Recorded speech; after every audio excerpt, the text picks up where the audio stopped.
Welcome back to the channel. Today we're going to start the drilling down process of the side of this 10-wheeler. So we start to drill our spot welds out.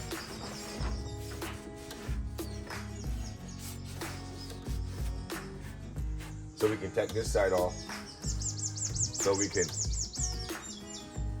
start to put that other side on here.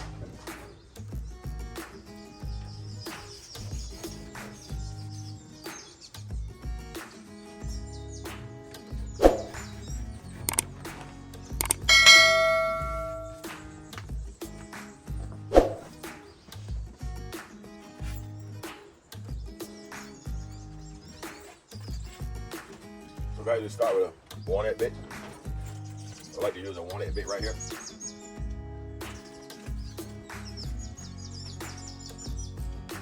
And then I'll come with my spot welding bit. Come with my spot welding bit. Work very well.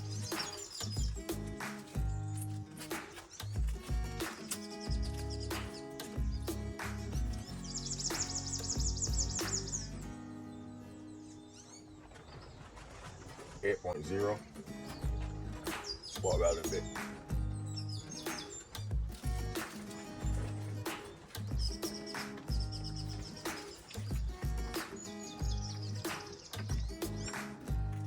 I got my corn bit, but I'm not going to really use this corn bit on this because I need to have back where it can weld, so I don't want to punch it right through.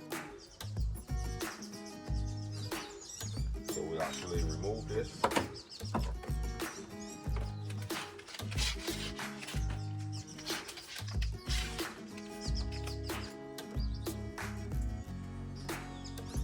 Put it in my pocket so it don't get lost. And then we'll start this process with a 1/8 bit.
guys, I'm making something to hold the roof up.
Alright guys, so we turn it down. So we got the front here tear out. So what we have to do now is we're gonna take that piece out. This back piece right here, the inner structure. We can take that out so we can replace that too. Because it's kind of bent out of shape, right? You can see the bend right in here. So we have a straight piece, so we can actually just change all of that out. Right there. So we'll take that out and change that. Guys, look what we did here. Got some wood. And we hold the roof up. That way we don't have the roof sagging and cause too much damage. That's why I leave the majority of the glass, the windshield in there. That's to help support the front section of the roof, so it doesn't come down and cause problems. So here's where we at, guys. So I'll take this section out here in a little bit.